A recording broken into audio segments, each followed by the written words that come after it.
Welcome back to another reading and correcting with me, Kindar, the Tiger Writes, and Ty, the Tiger Supervisor. These are where I read a chapter from one of my stories and correct it as I go. If you want to listen to these live, it's every Tuesday morning, 8 a.m. Eastern Time on Twitch and YouTube. And if you are looking to support me, that is on my Patreon. Today, we are doing chapter 86 of The Captain's Heart. Jeremy's quarters were larger than he'd ever considered asking for. Than he'd ever ask for. By the 4 toilet rooms, 6 rooms,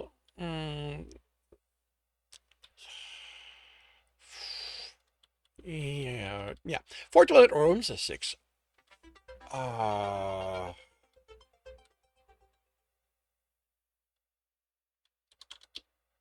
6 bedrooms, 4 offices, not including the dining room, the lounge, this would house a family. There was even a completely food prep area, along with the food printer. The corridors leading there had been vacant. Thurrock had mentioned how Gralgiran had asked people to remain indoors on account of what had been done to him. A day of mourning, his friend, which he had trouble enduring even paces away, had explained was what the people on the ship were taking it as. Mourning one of theirs being hurt in so grave a way. Jeremy had almost snapped.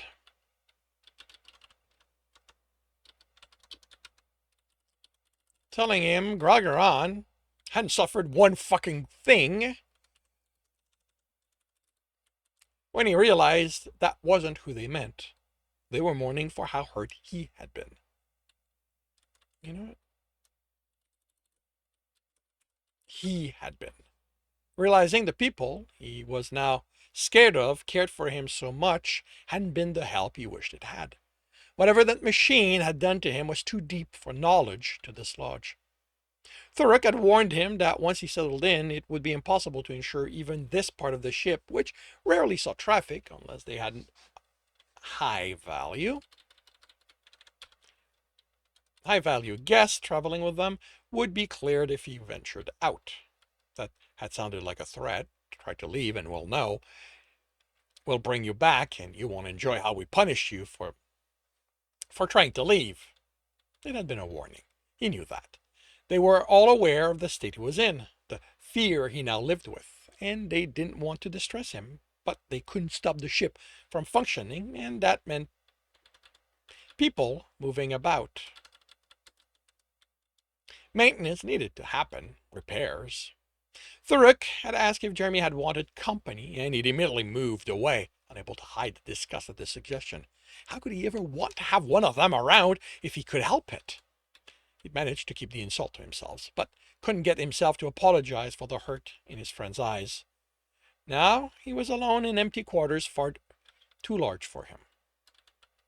He'd done a second round of the rooms, deciding which he'd use as a workshop. His bedroom, the one with the attached shower and 2 toilet rooms, was obvious, when the chime announced someone at the door.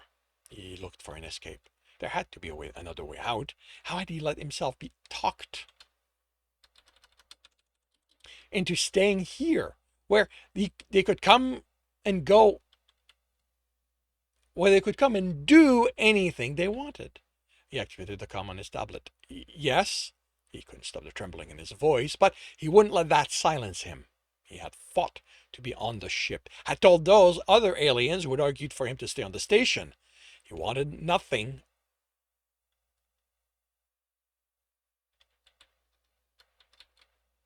I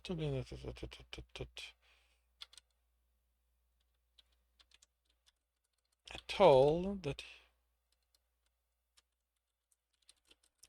he wanted nothing of their safety. He was going to fight this. He was going to go to war with what had been done to him, and he would rip it apart. Technician Jeremy Bradshaw, we are with maintenance. We have furniture for your apartment. They wanted to come in? Okay. He stared at the unlock option on his tablet. He would let them in, stay out of the way, and direct where he wanted things. They weren't going to hurt him. The fear was something Omar had implanted in his mind, but that cursed machine. He was better than that. He stared at the option. At the option?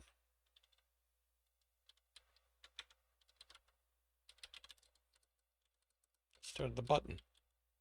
He could do this. He could trust that they weren't here to hurt him. They weren't friends, but they were allies. They were friendlies, allies. He belonged here. He wanted to believe the person who told him that once. His mother, maybe. He stared at the option. Maybe they'd left by now, had given up their plans to invade his sanctuary. If they weren't there, it was safe to unlock the door, wasn't it? He tapped it and felt better for that. Nothing would happen. The door wouldn't. It opened and he bolted to the closest room. Technician? A man called. Just, he swallowed. What was he supposed to do? Maybe he could tell them to put everything in the furthest room and make a run for the door? Leave it in the lounge. I'll put everything away myself. He couldn't trust himself not to run off, even knowing there would be more of them outside, that he was trapped with them on the ship. That this room was the safest place anywhere. A part of him wanted to be away from this immediate threat. There was movement, items, large and small, put down, moved about. How long did dropping little he needed take? Felt like screaming. Then silence. He waited. It was a ploy to get him to leave the safety of the room with the open door leading to a corridor that led to the lounge. He snorted. A chuckle. Omar couldn't even be bothered to create fear he couldn't reason his way out of. How had he done this? Some of the scenarios had been based on very personal details, things he had no way to know. Just what kind of technology did the humans military have? There was no way this was medical, no matter how it might have started. He was stalling. He peeked around the side of the door, saw no one, heard no one. He inched forward, staying by the wall. He saw no one among the furniture. The table, the chairs were set up. The tables and chairs were set up, as was a bowl seat in the lounge. The rest were against the wall. He carefully checked no one was hiding behind them. Only then was he able to relax, knowing no one would bother him. The chime sounded, and he jumped, then held onto the wall, panting. Then he was at the door, ready to let whoever the asshole who'd startle him like this know he didn't appreciate it. And then he remembered Kelsirians. He was on their ship. One of them was on the other side. What if it was that one? The one he couldn't wait to see again, here to rip him apart. Yes? Jeremy? It's Xenial? Not him, fortunately. Thankfully. Yes? But what could this one want? I have something for you. You can't come in. You can't come in, he hurried to warn, barely making his tone conciliatory instead of accusatory. I understand. What is it? Coffee? He chuckled. I appreciate it, but it's not that hard to print a cup. I'm told that if you make it with the real grounds, it's better. His fingers was over the open button when his mind stopped him with a loud trap. Why else would he use that? How did he even know about coffee beans? He looked at his fingers, the button for coffee, the real stuff. Wasn't it worth the risk? If he didn't open the door, would he leave with it? I'm leaving it by the door. At the door. There's everything my research and contacts told me was needed to make coffee from the beans. If you don't know how, I've left a file with the process.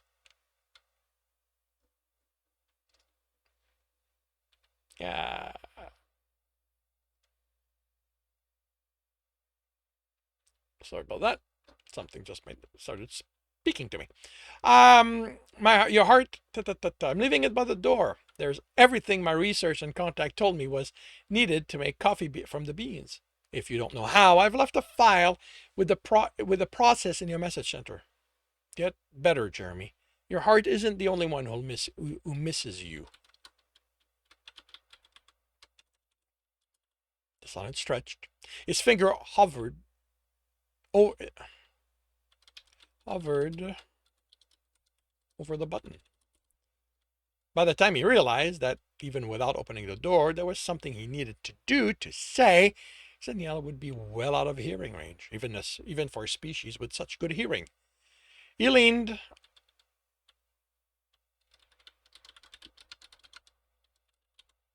against the door and typed. Thank you, Zenial. I'm sorry for my behavior. The tablet buzzed as he put it in a pocket. I understand. We will all be here, waiting for you.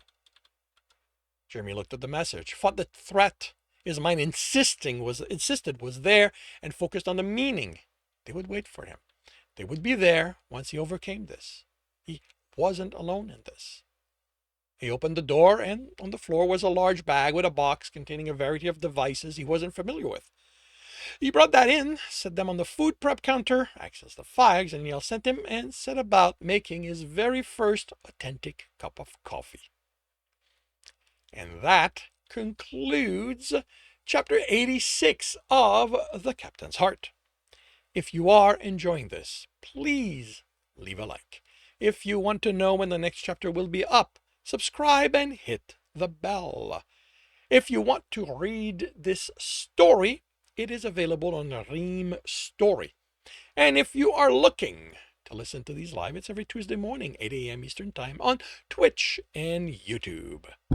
Links are in the notes, and with that, I shall wish you a good day.